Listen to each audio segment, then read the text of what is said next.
Selamat bertemu kembali bersama dengan channel Agus Berbagi. Kesempatan ini kita akan lanjutkan pembelajaran kita, dan hari ini kita akan membahas tentang pencemaran air. Pencemaran air. Apa penyebab terjadinya pencemaran air? Kemudian bagaimana cara penanggulangannya dan langkah-langkah pengolahan jika terjadi pada pencemaran air.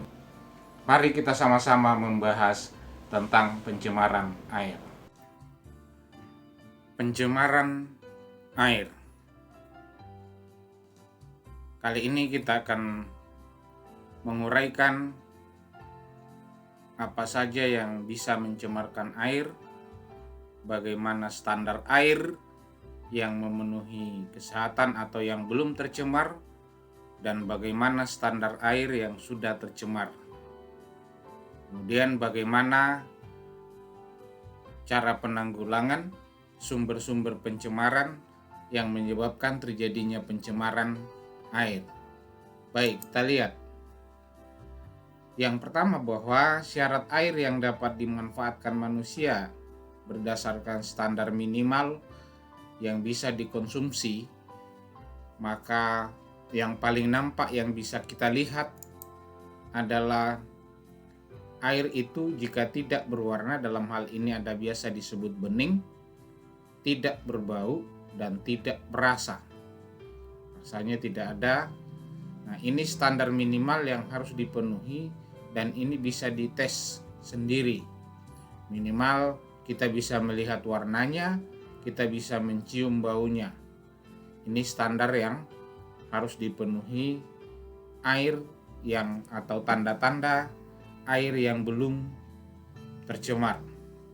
Kalau kita gambarkan seperti ini, tumpukan ini yang jumlahnya banyak ini malah kelihatan biru seperti ini, dan itu karena tidak berwarna, jumlahnya banyak. Nah, ini ciri atau tanda air yang belum tercemar. Lalu bagaimana tanda-tandanya yang bisa dilihat langsung oleh mata kita air yang sudah tercemar? Nah, baik, kita lihat. Dia akan berwarna. Tadinya yang standar itu yang belum tercemar tidak berwarna, bening. Kalau dia sudah tercemar, maka air itu akan berwarna, kemudian menimbulkan bau tertentu atau berbau, dan akan berasa. Nah, mari kita bandingkan gambar-gambar ini. Nah, air ini sudah kelihatan bahwa warnanya sudah lain. Jelas bahwa air yang ada di sini sudah mengalami pencemaran karena dia sudah berwarna. Belum kita ke bau, dan jelas-jelas warnanya sudah berbeda sekali dengan standar air yang belum tercemar di atas. Nah, seperti ini juga. Kelihatan bening, tapi di bawahnya itu ada warna-warna tertentu yang merupakan polutan atau zat pencemar ini yang menyebabkan air ini sudah terkontaminasi atau sudah tercemar. Nah, bisa kita bandingkan ini dulu. Nah, ini yang kita bisa lihat secara sederhana dalam kehidupan sehari-hari dalam pemanfaatannya. Tentu masih ada yang lain, misalnya uji laboratorium.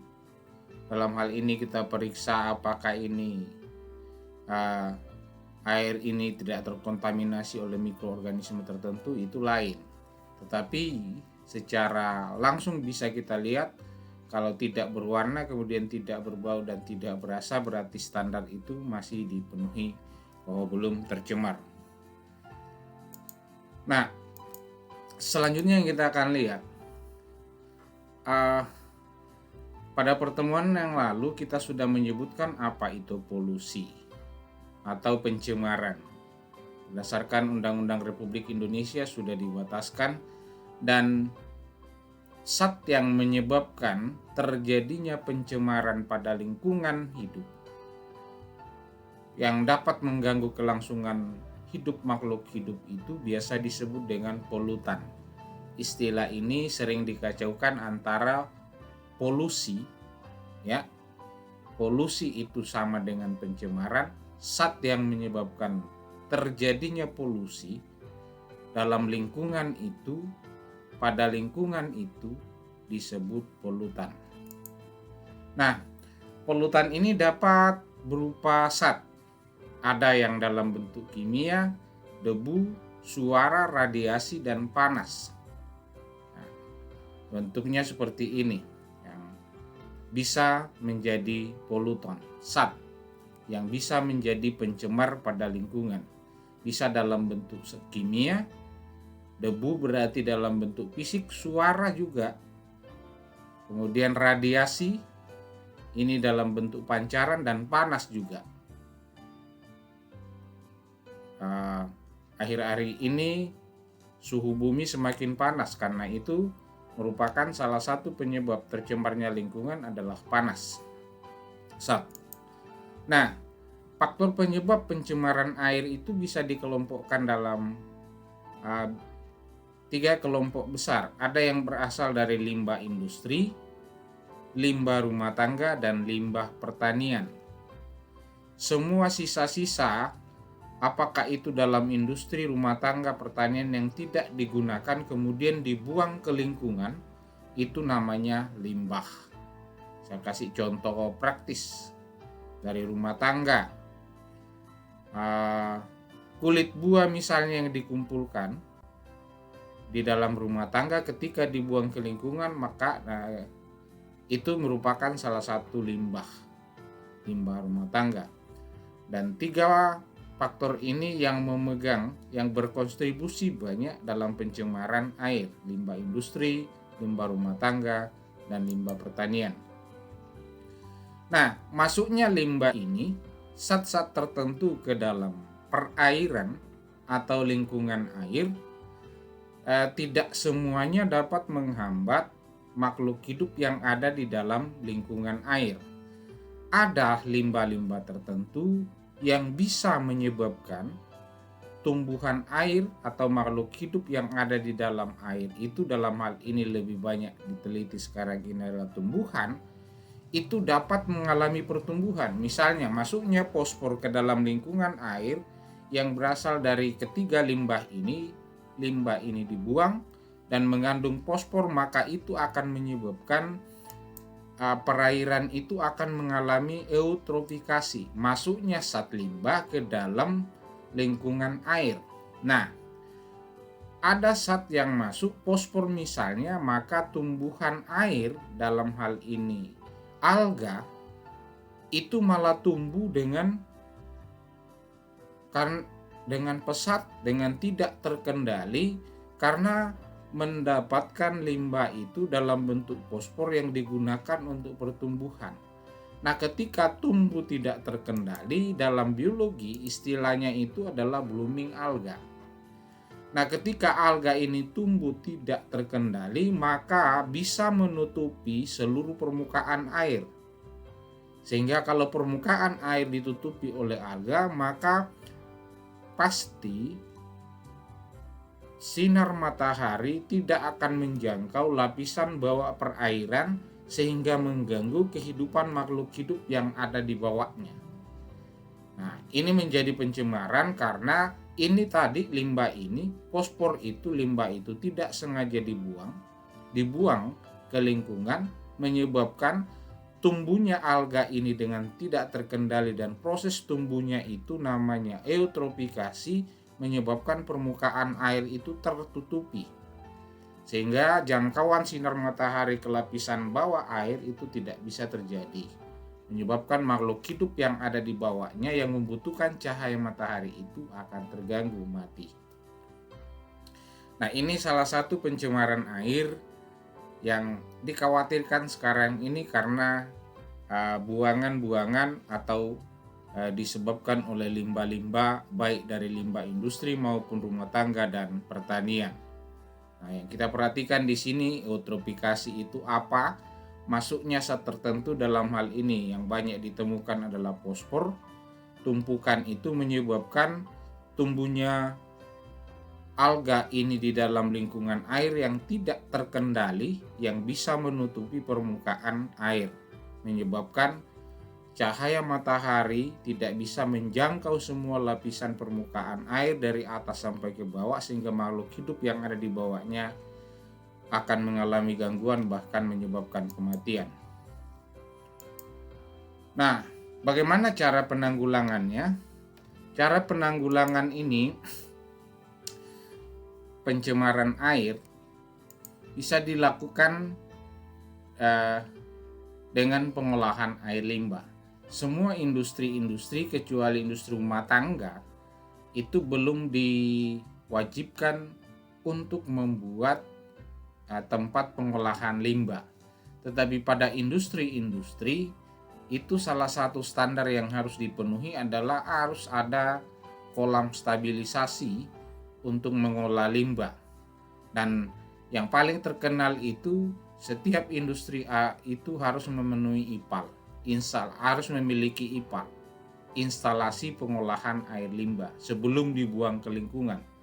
Jadi ada tempat tertentu yang di tempat penampungan limbah-limbah industri itu diolah dulu, kemudian baru dibuang ke lingkungan. Pengolahannya itu bukan 100% nanti tidak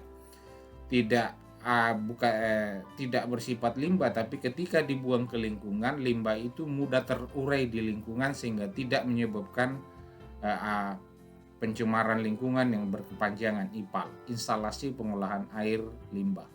Kemudian pengolahan human excreta ini. Human excreta ini adalah semua yang dikeluarkan oleh manusia itu, dalam hal ini yang banyak kita tahu adalah misalnya tinja atau biasa disebut feces dan urin. Nah, ini kan masuk ya di rumah tangga. Ini sebabnya diwajibkan untuk setiap rumah tangga itu memiliki WC supaya human excreta ini bisa dikelola dengan baik. Nah, salah satu standar biologis ketika lingkungan air itu diteliti apakah dia higienis atau belum tercemar, maka ada satu mikroorganisme yang menjadi tolak ukur atau indikator apakah air itu tercemar atau tidak, yaitu Escherichia coli, bakteri Escherichia coli. Nah, kapan ditemukan bakteri ini apalagi dalam jumlah yang banyak, maka bisa dipastikan bahwa air itu tercemar. Karena Escherichia coli ini berada di dalam usus besar manusia yang berperan mencernakan ampas-ampas makanan di usus besar, menghancurkan ampas-ampas makanan di usus besar. Nah, ketika kita membuang itu, mengeluarkan feces atau tinja itu akan keluar bersama. Dan ketika berada di lingkungan perairan utamanya yang mau digunakan rumah tangga itu ada bakteri itu, maka dipastikan bahwa air itu telah tercemar. Nah, ini tujuannya supaya human excreta ini dilakukan pengolahan, ditampung. Nah, standar-standar yang harus dipenuhi itu tertampung pada septic tank, kemudian proses pembuangannya itu kemana, ada jarak-jarak yang harus dipenuhi oleh sistem perumahan itu, jarak antara sumber air minum dengan septic tank itu ada ketentuannya sehingga sumber air minum rumah tangga itu tidak tercemar oleh human excreta ini. Nah, ini cara-cara penanggulangannya. Yang berikut kita lihat. Nah, dalam tahap ini ada 3 cara. Ada yang disebut dengan primary treatment, pengolahan pertama. Langkah pertama yang harus ditempuh adalah memisahkan zat padat dan zat cair dengan menggunakan filter atau saringan. Jadi terjadi filtrasi di sini, penyaringan di bak sedimentasi. Makanya setiap IPAL itu, instalasi pengolahan limbah pada industri itu, ada beberapa kolam atau bak penampungan itu. Sebenarnya yang terjadi di situ adalah treatment pertama atau primary treatment untuk memisahkan zat padat dan zat cair di sini melalui sedimentasi. Diendapkan kemudian cairannya itu setelah diolah lagi yang sudah diyakini mampu terurai cepat di lingkungan itu baru dibuang ke lingkungan. Kalau yang kedua adalah secondary treatment. Pengolahan kedua itu menghilangkan koloid dan menstabilisasikan zat organik dalam limbah. Zat organik itu, zat-zatnya itu distabilkan sehingga begitu terbuang ke lingkungan itu mudah diuraikan, mudah terurai oleh mikroorganisme menjadi bahan-bahan yang tidak berbahaya lagi bagi makhluk hidup yang lain. Itu pengolahan tahap kedua. Dan pengolahan tahap ketiga, tertiary treatment, pengolahan tahap ketiga ini penghilangan nutrisi atau unsur-unsur hara khususnya nitrat dan fosfat. Nah, ini ada hubungannya tadi. Limbah-limbah industri itu yang mengandung zat-zat ini itu akan dihilangkan, jangan dibuang ke lingkungan air. Karena nanti apa yang akan timbul, yang pertama tadi saya sudah katakan ada eutrofikasi, dan setelah eutrofikasi itu terjadi akan terjadi yang disebut dengan blooming alga, menutupi permukaan air. Nah, selain itu ada zat yang ditambahkan pada pengolahan ketiga ini supaya mikroorganisme yang bersifat patogen, yang bersifat mikroorganisme yang dapat menyebabkan penyakit atau biasa disebut patogen ini itu terbasmi, baru dibuang ke lingkungan. Jadi ada 3 tahap pengolahan limbah dalam penanganannya ini: primary treatment, secondary treatment, dan tertiary treatment. Selanjutnya ada cara penanganan limbah dengan metode 4R. Metode 4R itu meliputi apa saja, ada yang sangat terkenal dan bukan hanya di biologi atau IPA dipelajari ini, tapi ini menjadi pengetahuan umum bagi masyarakat. Ada yang disebut dengan recycle. Recycle ini adalah pendaur ulangan. Limbah-limbah yang ada itu bagaimana caranya untuk didaur ulang, diolah kembali, lalu dimanfaatkan kembali. Ini namanya pendaur ulangan. Dapat dilakukan pada sampah-sampah organik, misalnya didaur ulang menjadi kompos. Itu sebabnya pemerintah dalam tata kota selalu menyiapkan 2 jenis tempat sampah, ada untuk organik dan anorganik. Karena yang organik ini bisa dimanfaatkan, yang anorganik bisa dimanfaatkan untuk tertentu, dan organik juga bisa dimanfaatkan. Pengolahan atau penanggulangan limbah dengan R kedua yaitu reuse, penggunaan ulang. Jadi ada sebenarnya limbah atau zat yang menyebabkan pencemaran itu yang bisa kita gunakan berulang-ulang kali baru dibuang ke lingkungan. Nah, ini yang namanya reuse. Kantong plastik misalnya, ini kan salah satu yang bisa menyebabkan terjadinya pencemaran, tapi ini bisa dimanfaatkan dalam bentuk penanggulangan kita dengan melakukan reuse, digunakan berulang-ulang kali. Dapat dilakukan pada sampah-sampah organik yang susah terurai seperti yang saya katakan tadi, itu plastik. Berikut ada yang disebut dengan reduce, pengurangan, melakukan pengurangan bahan atau penghematan. Nah, cara menguranginya misalnya satu orang di rumah itu penggunaan plastik itu 1 hari misalnya dikurangi satu plastik. Nah, kalau misalnya seluruh masyarakat di Kota Makassar ini mengurangi 1 kantong plastik aja yang terbuang ke lingkungan, berapa ton kantong plastik itu yang bisa mengurangi terjadinya pencemaran. Jadi luar biasa caranya. Kurangi penggunaan.